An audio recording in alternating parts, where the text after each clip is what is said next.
아버지, 우리에게 가르침을 주시고 늘 우리의 마음이 또 옥토와 같고 또 좋은 땅과 같아서 주의 가르침을 늘 잘 받아 또 그 씨앗을 잘 키워서 또 새싹을 맺으며 또 열매를 맺기를 기뻐하시는 예수님 앞에 늘 우리가 그 배운 대로 순종하는 저희들이 되게 하여 주시옵소서. 오늘도 이 기초 교리 공부를 통해서 우리의 신앙이 또 자리 잡고 또 자라나고 또 분별할 수 있는 그런 능력을 갖추게 하셔서 이 어지럽고 또 험악한 세상 가운데 진리의 빛을 비춰나가는 저희들이 되게 하여 주시옵소서. 거룩하신 예수님의 이름으로 기도드리옵나이다. 아멘. 네, 기초교리 기독론 8번째 시간입니다. 이 기초교리 8번째 그리스도의 승천 그리고 현재 사역과 장래 사역입니다. 그리스도의 승천과 그리스도의 현재 사역과 장래 사역, 이렇게 세 가지를 오늘 이제 기독론을 마지막 부분으로 좀 삼아서 우리가 살펴보려고 합니다. 제가 이거를 이제 그 노트하고 또 편집하고 추가 내용들을 좀 정리하고 했는데요. 저희가 아직 앞에는 더 많이 남았지만 지금 벌써 50페이지가, 그러니까 A4로 50페이지가 넘어가는 분량을 여러분 지금 배우고 계신 겁니다. 50페이지가 넘어갑니다. 이번 그 기간 통해서 거의 이제 완전히 다 한다고 했을 때 이 기초교리 책자를 만들어도 적어도 한 200페이지는 나와야 이 책이 또 완성되는, 뭐 완성이라기보다는 제가 좀 여러분에게 이 기초교리를 할 때 좀 너무 어려운 내용들은 좀 빼고 정돈해서 이렇게 좀 알려드리고 있거든요. 그래서 그렇게 정리하다 보니까 이 정도는 기초로 알아야 된다. 이제 이런 부분만 지금 우리가 기초 교리 공부 시간에 배우고 있습니다. 한 200페이지 정도 예상하고 있는데 어떻게 될지 하여튼 우리가 좀 해보면서요. 여러분과 함께 좀 완성해 가도록 하겠습니다. 그리스도의 승천, 그리스도께서는 부활하신 후에 그 영광스러운 보좌에 올라가셨습니다. 이전에 영광의 자리에서 내려오셨다는 것을 뜻합니다. 그래서 그 내려오셨다가 다시 올라가신 겁니다. 그러니까 처음으로 올라가신 게 아니라 원래 예수 그리스도는 하나님이시니까 그 영광된 성부 하나님 자리, 그 보좌에 계셨다가 우리 때문에 내려오셨다가 다시 올라가신 겁니다. 그리고 신약 시대의 모든 성도는 예수 그리스도의 재림을 소망하는 겁니다. 승천은 곧 우리에게 예수 그리스도의 재림을 소망하게 하는 그런 중요한 또 그 부분입니다. 그래서 그리스도의 승천을 잘 배워야 되겠는데요. 마가복음 16장 19절로 20절에 보면 주 예수께서 말씀을 마치신 후에 하늘로 올려지사 하나님 우편에 앉으시니라. 제자들이 나가 두루 전파할세 주께서 함께 역사하사 그 따르는 표적으로 말씀을 확실히 증언하시느니라. 마가복음에도 분명히 말씀하고 계시고 누가복음 24장 50절로 53절에는 예수께서 그들을 데리고 베다니 앞까지 나가사 손을 들어 그들에게 축복하시더니 축복하실 때 그들을 떠나 하늘로 올려지시니, 그러니까 하늘로 올라가신 것이 성경에 분명히 기록되어 있습니다. 또 그들이 그에게 경배하고 큰 기쁨으로 예루살렘으로 돌아가 늘 성전에서 하나님을 찬송하니라. 그러니까 눈으로 본 거예요. 12제자 또 예수님의 제자들이 눈으로 예수님의 승천하신 그 모습을 그대로 보셨습니다. 그래서 사도행전에 보면 이 말씀을 마치시고 그들이 보는데 올려져 가시니 구름이 그를 가리어 보이지 않게 하더라. 올라가실 때 제자들이 자세히 하늘을 쳐다보고 있는데 흰옷 입은 두 사람이 그들 곁에 서서 이르되 갈릴리 사람들아 어찌하여 서서 하늘을 쳐다보느냐. 너희 가운데서 하늘로 올려지신 이 예수는 하늘로 가심을 본 그대로 오시리라 하셨느니라. 이제 예수님께서 어떻게 오시는지는 다 아시겠죠? 하늘로부터 올라가셨기 때문에 우리가 본 그대로, 제자들이 본 그대로 내려오게 되십니다. 그래서 이걸 가지고 이제 어떻게 되실까, 재림 때 어떤 모습일까, 이거를 구체적으로 우리가 모든 이가 알게 하신다고 하셨으니까 요즘에는 뭐 미디어가 얼마나 전 세계 어디에 있든지 다 중계가 되지 않습니까? 요즘에 월드컵 이제 32강이 마무리되고 16강 대진이 다 완성이 됐는데 그거 우리가 여기 있으면서도 그 미국이며 멕시코며 뭐 캐나다에서 어떤 일이 벌어지고 누가 내 골을 넣는지 막 세세하게 몇 분에 넣고 막 이런 걸 다 알아요. 실시간으로. 그래서 그런 걸 활용해서 예수님께서 어디 누구나 다 볼 수 있게 오시지 않을까. 이렇게 주장하고 또 생각하는 사람도 있고요. 또 아니면 영적으로 우리가 깨어 있을 때 예수님께서 이 땅에 오시면 그 우리가 본능적으로 아는 거예요. 영적으로. 아, 예수님 오셨다. 이걸 알아서 믿는 모두 신실하게 믿는 자들이 예수님을 영접하는 그때가 되지 않을까 이렇게 주장하는 경우도 있습니다. 어쨌든 우리는 예수님께서 올라가시고 그 영광된 보좌에 앉아 계신다는 것을 분명히 알아야 됩니다. 그러면 그 영광된 보좌 안에서 예수님은 무엇을 하실까? 그리스도의 현재 사역과 미래 사역 두 가지를 하십니다. 첫 번째는 현재 사역은 성도의 나라를 예비하고 계십니다. 요한복음 14장 1절로 3절에 너희는 마음에 근심하지 말라 하나님을 믿으니 또 나를 믿으라. 내 아버지 집에 거할 곳이 많도다. 그렇지 않으면 너희에게 일렀으리라. 내가 너희를 위하여 거처를 뭐하러 가신다고요? 예비하러 가노니. 가서 너희를 위하여 거처를 예비하면 내가 다시 와서 너희를 내게로 영접하여 나 있는 곳에 너희도 있게 하리라. 맞습니다. 우리가 거할 그 집이 거할 곳이 많습니다. 네. 아파트 몇 층이나 될까요? 어떤 분들 그렇게 말해요. 예수님이 우리를 위해서 어떤 아파트를 준비하실까? 거기 아파트가 있겠어요? 뭐 이렇게 우스갯소리로 얘기하시는 분들이 있는데 다 명당입니다. 천국은 다 명당이에요. 이 세상은 뭐 명당을 쫓아서 뭐 어디 한강뷰가 보여야 비싸고 뭐 어디 강남 땅을 사야 비싸고 어디가 명당이고 투자하기 어디가 투자가 뭐 하고 다 의미 없어요. 천국은 다 명당이고 다 좋은 곳입니다.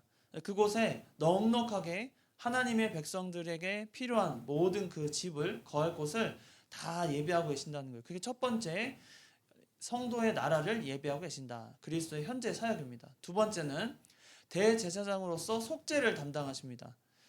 히브리서 7장 21절에 보시면 예수님은 영원히 계심으로 그 제사장 직분도 갈리지 아니하느니라. 갈리지 않는다. 그러니까 제사장의 직분을 내버려 두지 않고 영원히 우리의 제사장으로서 그 속죄를 감당하십니다. 그러므로 25절에 그러므로 자기를 힘입어 하나님께 나아가는 자들, 성도를 말하죠. 성도들을 어떻게 해요? 온전히 구원하실 수 있으니 이는 그가 항상 살아계셔서 그들을 위하여 어떻게 하세요? 간구하심이라. 그러니까 대제사장으로서 속죄를 감당하시고 이 속죄를 영원히 감당하십니다. 왜냐하면 믿는 자들은 미래에 더 늘어날까요? 줄어들까요? 믿고 죽은 자들은 계속 늘어나니까 미래에도 믿는 자들이 늘어날 거 아니에요. 그들을 위해서 예수님은 어떻게 하세요?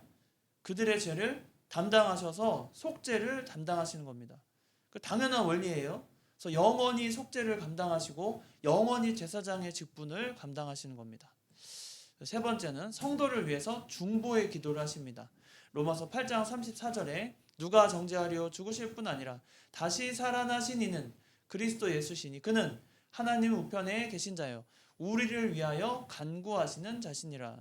그러니까 우리가 세밀하게 우리의 삶을 사실은 잘 간구하지 못합니다. 우리는 기도할 때 솔직한 심정으로는 우리가 기도할 때 우리의 욕구를 하나님 앞에 간구할 때가 많죠. 뭐 해주세요, 뭐 해주세요. 그런데 실제로 우리가 간구해야 될 바를 알지 못해서 간구하지 못하는 것도 많습니다. 우리는 크게 생각하잖아요. 건강 지켜주세요, 물질 주세요. 그냥 그 정도. 건강, 가족들 건강, 내 건강, 물질, 뭐 편안한, 뭐 행복, 뭐 여러 가지요. 그런데 사실은 우리 삶을 살아갈 때 그 우리에게 필요한 요소들이 얼마나 많습니까? 태양도, 공기도, 뭐 엄청나게 많은데 그런 것도 우리가 간구한 적이 한 번도 없어요. 그럼 누가 대신해 주시는 거죠? 바로 예수님께서 하나님의 우편에 앉아 계시면서 우리를 위해서 우리가 감당하지 못할 그런 부분을 다 감당하시고 아주 세밀하게 간구하고 계신 겁니다. 그게 감사한 거예요. 우리는 그저 지혜가 없고 또 참 뭐랄까요? 참 그저 평범하고 참 그래서 무지해서 우리가 간구해야 마땅한 것들을 간구하지 못합니다. 네? 여러분이 그런 간구 안 하잖아요. 제발 우리 이 땅에 샘이 다 깨끗해져서, 네? 온 동식물들이, 예, 먹고 마시며 그냥 치유를 받는 그런 깨끗한 물이 되게 달라고, 그런 간구 누가 해본 적 있으세요? 예, 평생에 생각해 보면 저 하늘의 구름이 사라지지 않도록 하나님 늘 지켜주, 이런 간구 해보신 적 있으세요? 요즘에 뉴스에 그 과학적인 그 과학 이슈가 뭐가 있냐면 구름이 줄어든대요. 구름이 줄어든대요, 여러분. 여러분 지금 보는 구름이 미래에는 없을 수도 있대요. 구름을 만드는 그 인자가 자꾸 줄어든대요. 너무 환경 파괴가 되고, 그 우리가 흔히 말하는 그 뭐 엘니뇨 현상이니요, 라니뇨 현상, 그런 거 있잖아요. 그런 게 만들어지면서 구름이 정상적으로, 태풍도 필요할 땐 필요합니다. 피해가 없어야 우리에게 중요하지만, 태풍은 원래 바다의 모든 자원들의 그 산소를 공급하고 엄청난 양의 상소를 뒤집는 거거든요. 쉽게 생각하면 여러분, 어항을 그냥 두면 물이 어떻게 되죠? 썩어요. 근데 거기에 항상 산소 공급기를 해주잖아요. 물고기 키울 때. 그래야 이끼도 잘 안 생기고 아주 쾌적한 환경이 됩니다. 그 염도, pH를 맞추거나, 저 잘 모르지만 pH 7인가 8인가 맞추는 거 있어요. 그 약품도 있어요. 그 약품 타서 물 갈아주고. 그런데 바다를 생각해 보세요.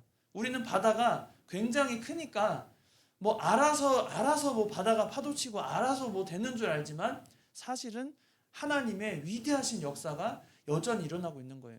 요즘에 강릉에서는 해변에 모래가 그렇게 빠져나가가지고, 네?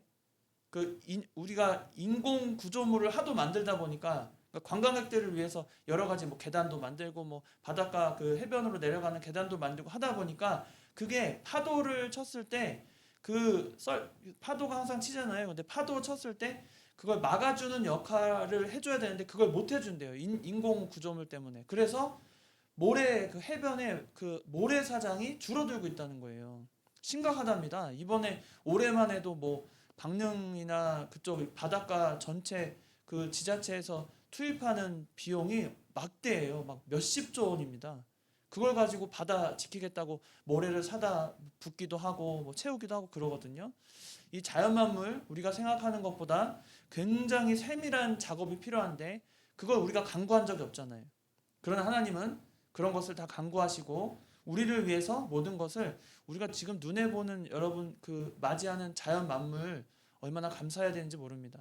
언젠가는 이 모습을 보지 못할 날도 올 수 있어요. 우리는 늘 그런 위기감이 있어야 됩니다. 그래서 하나님께서는 누구를 위해서 하시는 거예요? 그 모든 걸, 자연 만물을 성도를 위해서, 우리 하나님의 백성들을 위해서 늘 기도하고 간구하고 계신다. 구속의 날까지 성도를 또 보존하십니다. 에베소서 4장 30절에 하나님의 성령을 근심하게 하지 말라. 그 안에서 너희가 구원의 날까지 인치심을 받았느니라. 구원의 날까지 인치심, 도장을 찍어서 내가 이 성도를 지키시고 또 보호하시겠다는 그것을 보여주시는 겁니다. 요한일서 5장 18절에는 하나님께로부터 난 자는 다 범죄하지 아니하는 줄을 우리가 아노라. 하나님께로부터 나신 자가 그를 지키심에 악한 자가 그를 만지지도 못하느니라. 그러니까 악한 자로부터 성도를 지키시는 구속의 날까지 성도를 보존하고 계시는 겁니다. 또 성도를 의롭게 하시고 자라나게 하십니다. 나는 심었고 아볼로는 물을 주었으되 오직 하나님께서 어떻게 하세요? 자라나게 하셨다. 우리가 유명한 구절이죠. 고린도전서 3장 6절에 나는 심었고 아볼로는 물을 주었다. 어떤 면에서 그 바울은 자기가 심었고 아볼로는 물을 줬다고 하는 거죠? 복음의 사역을 감당한 자들에게 복음을 전하는 것, 심었고 또 물을 준 것, 아볼로를 통해서 그 영적인 성장을 도모했는데, 진짜 자라게 하신 것, 믿음이 자라게 하신 것 누가 하신 거예요? 하나님이 하시는 거예요. 하나님의 역할입니다. 우리의 믿음이 자라는 거 하나님이 하셔야 돼요. 그래서 우리를 자라게 하시는 거 하나님의 역할입니다. 갈라디아서 2장 16절에는 사람이 의롭게 되는 것은 율법의 행위로 말미암이 아니요 오직 예수 그리스도를 믿음으로 말미암은 줄 알므로 우리도 그리스도 예수를 믿나니 이는 우리가 율법의 행위로서가 아니고 그리스도를 믿음으로써 의롭다함을 얻으려 함이라. 율법의 행위로서는 의롭다함을 얻을 육체가 없느니라. 우리의 노력으로는 얻을 수 없는 그 의롭게 하심을 오직 예수 그리스도를 믿음으로 그렇게 자라고 알게 하시는 것이 또 이 그리스도의 현재 사역이십니다. 그리고 여섯 번째로 현재 사역, 만물을 보존하십니다. 골로새서 1장 16절로 17절에 중간에 보시면 권세들이나 만물이 다 그로 말미암고 그를 위하여 창조되었고, 17절에 또한 그가 만물보다 먼저 계시고 만물이 그 안에 어떻게 돼요? 함께 섰느니라. 그러니까 그 만물이 그 안에 함께 섰다는 의미가 만물을 그냥 만들어 놓고 내팽개친 게 아니라 알아서 살아라 하시지 않고 함께 그 만물을 지켜나가시고 보존해 가신다는 뜻입니다. 그래서 하나님께서는 이 만물을 보존하시기 원하십니다. 우리가 너무 개발하고 요즘에 또 그 과학 그 천문학을 연구하는 분들 그 이야기를 들어보니까 이런 이야기도 해요. 지구의 수명이 그들은 좀 오래 보잖아요. 뭐 4억, 6억 뭐 이런 억년 전 뭐 이렇게 태어났다 뭐 어쨌다 뭐 그렇게 주장을 하는데 아직도 우주 전체에서 태어나야 할 행성 있죠. 지구와 같이 생명체가 살 만한 조건을 갖추고 태어나야 할 행성이 지금 지구가 태어난 게 그러니까 전체 지구의 지금 5%도 안 된다는 거예요. 그러니까 아직도 태어나야 할 행성이 95%가 남았대요. 그래서 지구가 왜 그러면 아직까지 뭐 외계인 흔히 말하는 뭐 화성에 진짜 사는 사람 어떤 뭐 생명체가 있느냐 막 이런 걸 가지고 논의 많이 하잖아요. 왜 찾지 못하는 걸까? 어쩌면 지구가 가장 먼저 또 초기에 이 우주에서 초기에 만들어진 생명체가 사는 하나님이 만드신 행성이다. 이렇게 말하는 요즘에 그게 가장 또 핫하게 또 이야기되는 이야기가 합니다. 그러니까 하나님께서 생명을 우리에게 허락하시고 이 지구라는 존재를 만드신 것 자체가 하나님께서 뭐 다른 걸 염두에 두고 만드신 게 아니라 정말 사랑하시니까 이 만물을 창조하시고 그 안에서 그 만물을 보존해 가시는 거예요. 영원히. 그게 하나님의 그리스도의 사역이십니다. 또 여섯 번째 이제 그리스도의 장래 사역입니다. 그리스도의 현재 사역을 떠나서 이제 그리스도는 미래에도 우리의 모든 사역을 우리를 위해서 모든 사역을 감당하고 계시는데요. 영광의 재림을 하실 겁니다. 데살로니가전서 4장 14절 같이 한번 읽겠습니다. 시작. 우리가 예수께서 죽으셨다가 다시 살아나심을 믿을진대 이와 같이 예수 안에서 자는 자들도 하나님이 그와 함께 데리고 오시리라. 영광의 재림 우리가 잘 아는 본문입니다. 뭐 마태복음 24장에도 나와 있는데요. 또 하나 두 번째는 성도를 부활시키시고 또 휴거입니다. 끌어올려간다. 이 랩처라는 단어가 우리가 휴거라는 직접적인 단어는 성경에 나오지 않습니다. 근데 우리가 휴거와 부활 그 휴거를 믿는 것은 성경에 증거하는 끌어올려라는 그 부분 때문에 이것을 한자로 풀어서 휴거라는 표현을 쓴 거예요. 아시겠죠? 그래서 끌어올려가는 겁니다. 주께서 호령과 천사장의 소리와 하나님의 나팔 소리로 친히 하늘로부터 강림하시리니 그리스도 안에서 죽은 자들이 먼저 일어나고 그 후에 우리 살아남은 자들도 그들과 함께 구름 속으로 끌려올려 공중으로 끌어올려 공중에서 주를 영접하게 하시리니 그리하여 우리가 항상 주와 함께 있으리라. 이 공중에서 주를 영접한다. 이제 뒤에 가서 또 설명을 하겠는데요. 우선은 믿는 자들이 다 끌어올려 이 휴거를 경험하게 되는 때가 예수님의 미래 사역에 포함되어 있습니다. 세 번째는 공중에서 혼인잔치를 배설합니다. 실제로 혼인잔치라는 표현 성경에도 없습니다.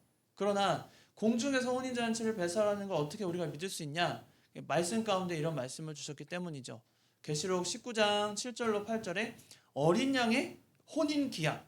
어린 양의 혼인 기약. 이 어린 양의 혼인 기약이 뭡니까? 어린 양 우리가 즐거워하고 크게 기뻐하며 그에게 영광을 돌리세. 어린 양의 혼인 기약이 이르렀고 그의 아내가 자신을 준비하였으므로. 어린 양의 혼인 기약. 이 어린 양은 예수 그리스도 우리의 대속물이 되어 주시는 예수 그리스도의 혼인 기약이 있는데 그의 아내 누구죠? 성도입니다. 성도가 자신을 준비하였으므로 그에게 빛나고 깨끗한 세마포 옷을 입도록 허락하셨으니 빛나고 깨끗한 세마포 옷은 언제 입어요? 결혼식 날 세마포 옷을 입고 허락하셨으니 이 세마포 옷은 성도들의 옳은 행실이로다. 우리가 하나님과 공중에서 우리의 신랑 되신 예수님을 맞이하고 혼인잔치를 베풀 때 그 혼인의 기약을 약속대로 오실 것을 기약하면서 우리는 옳은 행실을 통해 기다리는 겁니다. 우리가 잘 아는 그 등불을 가진 그 5처녀 기억나시죠? 기름 준비를 잘 해서 신랑이 왔을 때 이제 예식을 하러 가자 했을 때 기다리고 기름 준비 잘한 처녀들은 이제 신랑과 함께 그 혼인잔치에 가게 되고, 그렇지 못한 그 처녀들은 또 부랴부랴 문을 열어달라고 하지만 아무도 문을 열어주지 않는 그런 참 옳은 행실로 준비해서 만들어진 성도들, 하나님이 그 공중에 혼인잔치를 배설하게 됩니다. 네 번째는 천년왕국입니다. 천년왕국의 건설과 통치인데 계시록 20장에 보면 또 내가 보매 천사가 무저갱의 열쇠와 큰 쇠사슬을 그의 손에 가지고 하늘로부터 내려오사 용을 잡으니 곧 옛 뱀이요 마귀요 사탄이라 잡아서 1000년 동안 결박하여. 그래서 천년왕국은 결국은 그 1000년 동안에 마귀와 사탄을 잡아서 결박하는 그 기간을 1000년으로 두는 거예요. 1000년. 그래서 그 1000년 동안에 그 뭐가 일어나요? 망국을 미혹하지 못하게 합니다. 그때는 마귀가 1000년 동안 갇혀있기 때문에 우리 사람들을 가지고 미혹하지 못해요.